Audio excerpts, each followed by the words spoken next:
Hello and welcome. We are about to study the Yoga Sutras, the first pada. The Yoga Sutras is 196 sutras that are put together in a very concise fashion. They're for all religions, creeds, time periods. Could be 10,000 years ago, could be 10,000 years from now. The Yoga Sutras are a surefire, short text that'll lead you to Kaivalya. You can call it Kaivalya, you can call it heaven, you can call it nirvana, whatever you want to call it, but it's the absence of pain, anxiety, stress, and suffering. Let's get right into it. Let me pull up the text so you can see on the screen. This is actually my translation of the book that you're going to see here. I'll share the screen with you.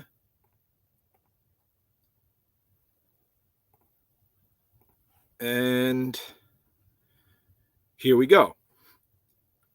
So in the first sutra, basically what Patanjali is trying to do is give you everything that you need to know in the first sutra. So basically it's like, well, what is yoga?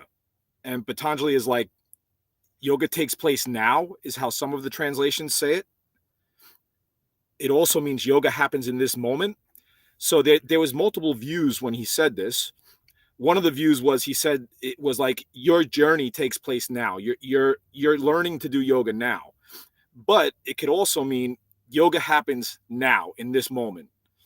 But my translation is yoga is being fully present in this moment, body, mind, emotion, spirit, and soul.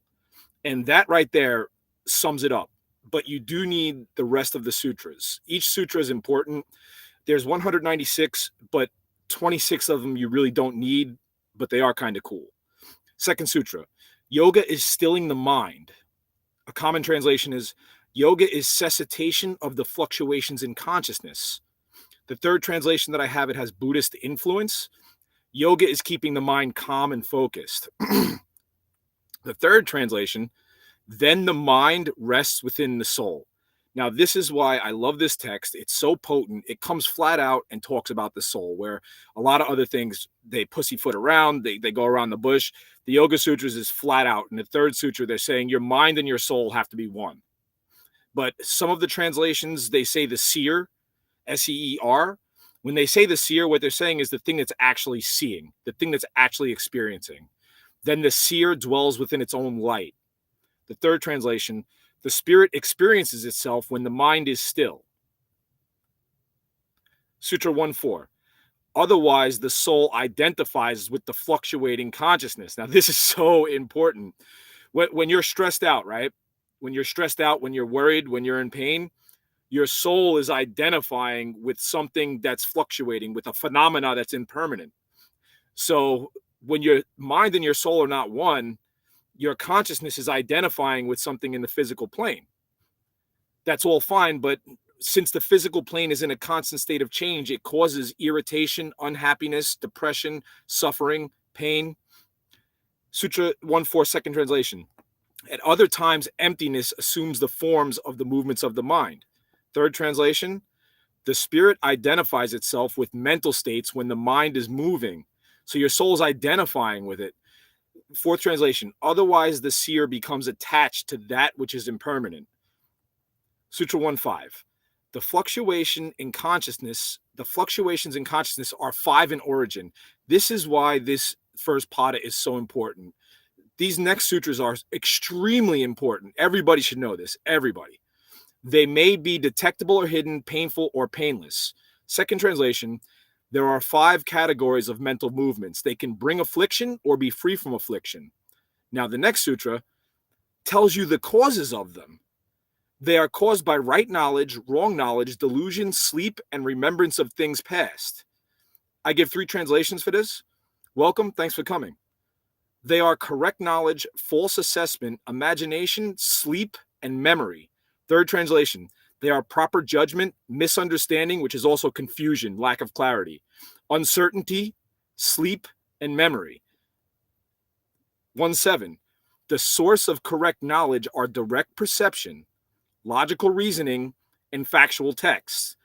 That means if you can't logically explain it, it's probably not real. If you get it from a factual text, it's probably real. Or if you experience with your direct perception. But either way, when you receive the knowledge, you're always comparing it against your memory and your experiences. And when it compares against your memory and experiences, you know that it's true. Second translation, right knowledge comes from direct perception, inference, and truthful testimony. 1-8. That's so important because how do you know if the knowledge is trustable or not? There's so much knowledge, there's so much stuff going around. If you take something that's untrue to be true, it messes up your vision. So you have to, everything that you take to be true has to be true. Sutra 1-8. Wrong knowledge originates from a distorted understanding of what is real. Sutra 1-9. Uncertainty arises when knowledge is based on words alone and is devoid of reality as its basis. Sutra 110. Dreamless sleep is the mind state that is absent of perception. So during the dreamless sleep, which is called nidra, you can see right here, Sanskrit nidra, vritti nidra. During dreamless sleep, you experience what it's like to have your mind completely still. But most people are unconscious during that state. But if you're practicing your practice properly, you're practicing mindfulness during the dreamless sleep state, during the dreaming state, and during the waking state. 111. Memory is the unaltered remembrance of words and experiences. Sutra 112. Repeated practice and non-attachment control these 5 fluctuations of mind. Well, why do we want to do this? Why do we even want to control the fluctuations of mind? Effort towards steadiness of mind is practice. So that's what practice is. Practice becomes firmly grounded when practiced vigilantly for a long time. Renunciation is the practice of freedom from desire. The highest level of renunciation is when one transcends all earthly attachments and perceives the soul. First, you have to perceive the soul. Then you have to go through the concentration practices and the purity practices to purify it and make the mind and the soul one. Continued effort and non-attachment develops 4 types of samadhi: absorption, self-analysis, union, bliss, and the experience of pure being. When practice of cessation of mental fluctuations is firmly rooted, only the impressions remain. So when you're going throughout your day, your mind is constantly pulling up memories, right? If you walk into a place, a new place, if you walk in, your mind has to identify threats. It has to. If there's a venomous snake on the floor, when you walk in, your mind has to identify that. And that's what makes humans more advanced. They're able to identify threats and things faster than the other creatures, right? So when you're doing that, during that play, you're seeing your memory. In asamprajnata samadhi, one may experience existence without a body or become one with nature. This is sometimes leads to isolation, deep loneliness, or intense longing. This happens to me often, or at least it happened to me often when I'm practicing in the mountains, meditating for a month at a time. You get an intense longing, you get lonely. So it says here how to deal with it. You must practice with confidence, vigor, alert memory, and power of absorption to break spiritual complacency. So you have to be fired up about your practice. You have to be motivated about it. 121. Those who practice vigorously with intensity are close to the goal. So if you hear the sutras and you're practicing devoutly with fire, you really want to reach nirvana, you really want to reach Dharma Mega Samadhi, you'll get there fast. 122. There are differences between those who are half-stepping, average, and serious about their practice. So you don't want to go half in and be like, well, maybe I'll do it. If you do that, you're really not going to get anywhere. If you're kind of fired up about it, but you lose your fire about it in a week or two or a couple days, you're probably not going to get anywhere. But if you attack it and you're like, I really, really want to reach nirvana, you'll get there fast. It's pain that is our greatest teacher, because you can be so happy, then be so depressed. You lose a loved one, a parent, a child, your boyfriend, your girlfriend cheats on you, somebody lies to you, betrays you. When you go through that emotional suffering, you see how the emotional attachment can cause such deep suffering. 123. Or the consciousness may be stilled by deep meditation on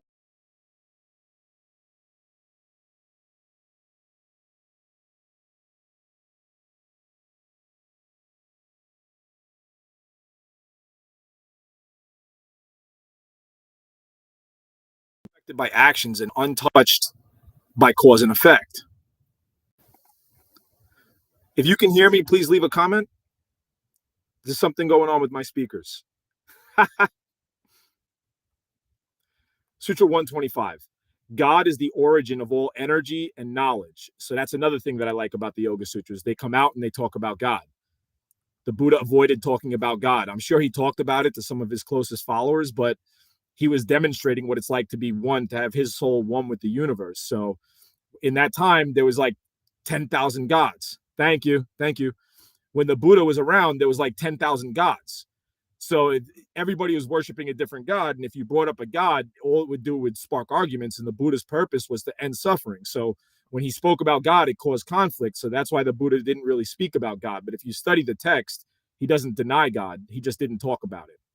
126. God is the Alpha and the Omega, the teacher of all beings with no beginning and no end. Thanks for the comment. 127. See, this one's important. God's sound form is Om.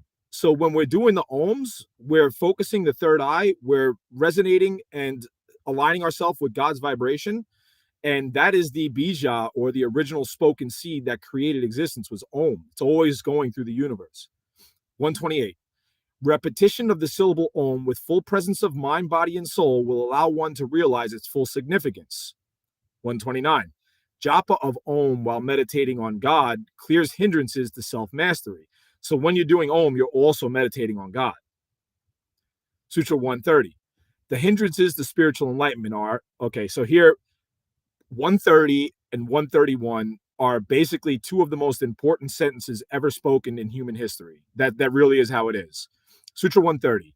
The hindrances to spiritual enlightenment are disease, inertia, doubt, carelessness, laziness, sensuality, erroneous views, failure to keep one's understanding firmly grounded, and slipping from the ground gained.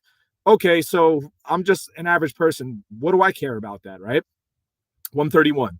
The symptoms that accompany these hindrances are pain, despair, anxiety, and disturbed breathing. So these causes cause these symptoms. So if you eliminate the causes, you eliminate the symptoms. You see? That's what Nirodha is. That's what the third noble truth is. And you'll see Nirodha all over this text. Nirodha is the absence of, or the cessation of. Something that you love comes into your life, it goes away, it's Nirodha. People are so stressed out, they're so worried, eventually it goes away. So you're being mindful of these things as they arise, and over time you get the ability to not only let them go away, but to keep them from arising. When you get into the mental aspect of it, there's the third limb of yoga, there's physical training that goes on. The physical training makes you strong. It makes your body strong, it eliminates disease from the body, and it strengthens the mind.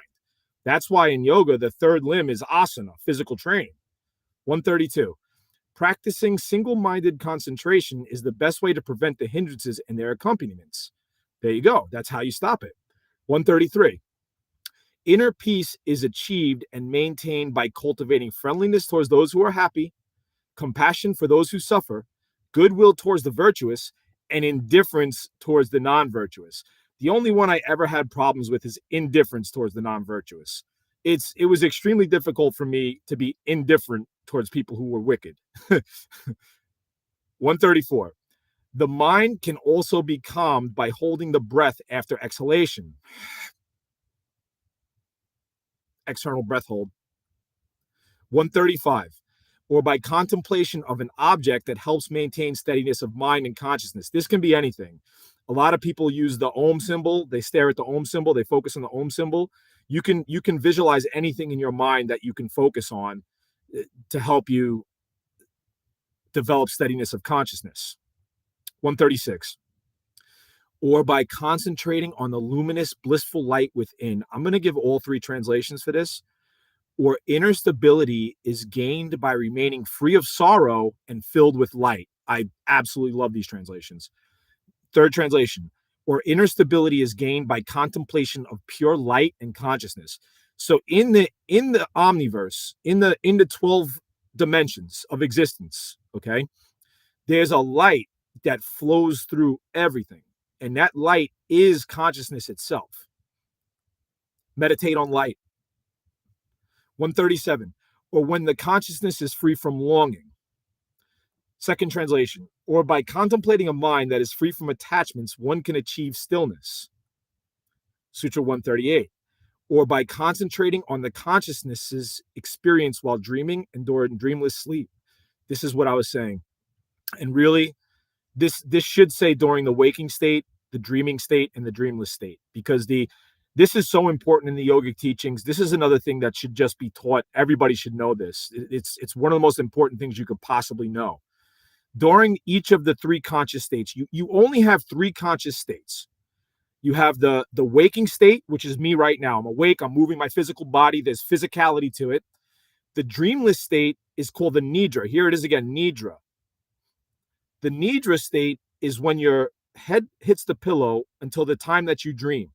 Most people are unconscious during that time, but through discipline and mindfulness, you can be conscious during that period.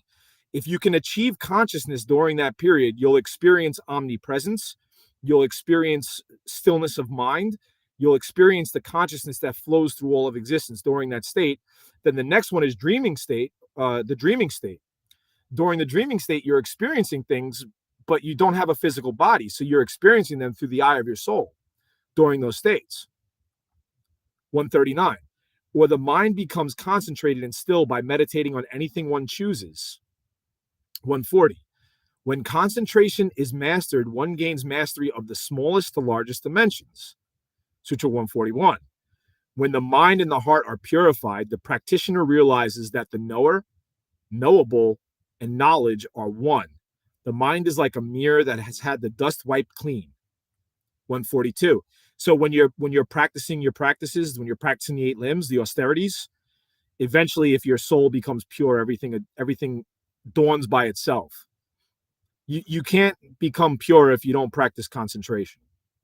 142. At this stage called Savitarka Samadhi, the word, meaning, and content are blended, becoming special wisdom.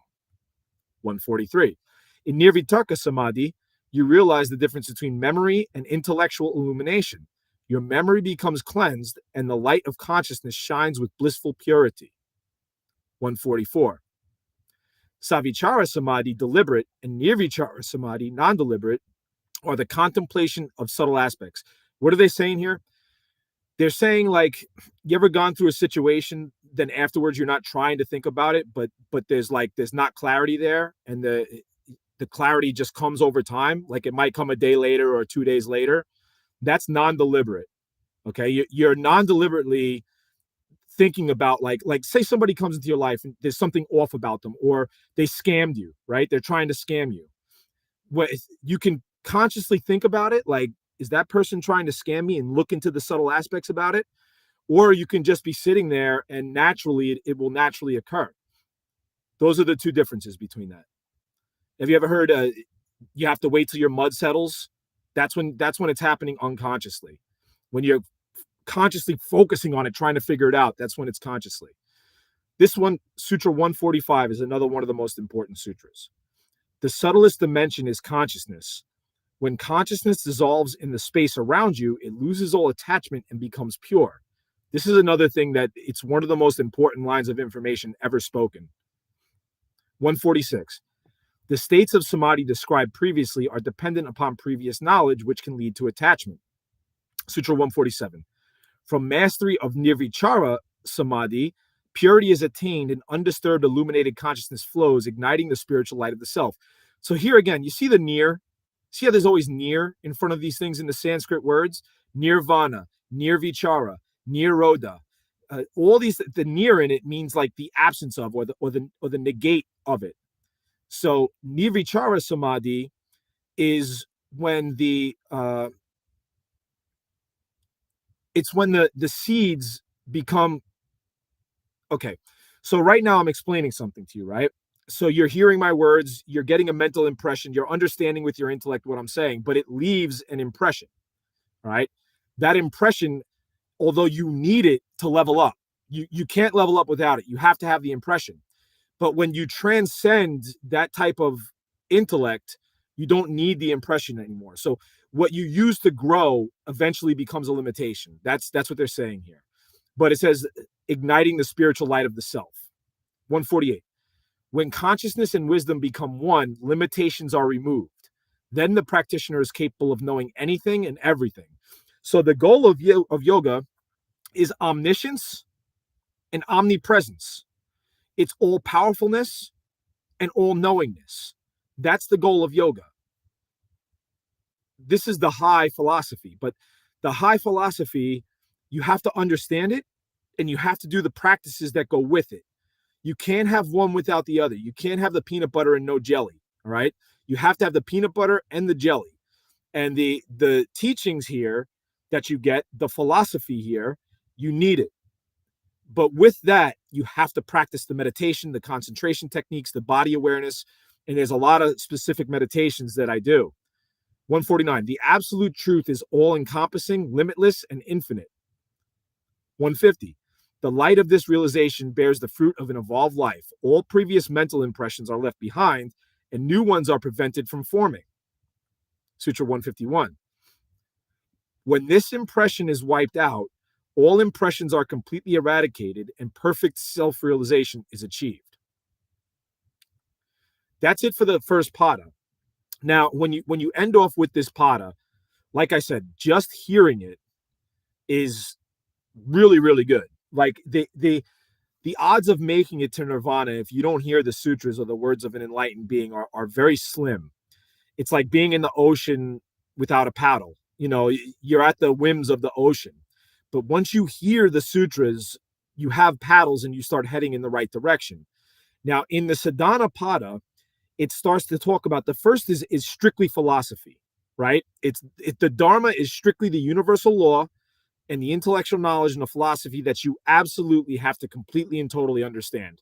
You have to understand the hindrances. You have to understand that the hindrances cause these afflictions. Okay. You have to understand the goal of it, that you have memory, you have a soul. Okay. In the next pada, it goes over the practice. So this pada is what you have to do along with the philosophy. You can't just know the philosophy. Knowing the philosophy is going to raise your intelligence. Studying the spiritual text is going to bring you to a better place spiritually. It feeds the soul, it feeds the mind. But you have to do the practice along with the philosophy. And tomorrow night, we'll be doing the second pada. Any questions or comments?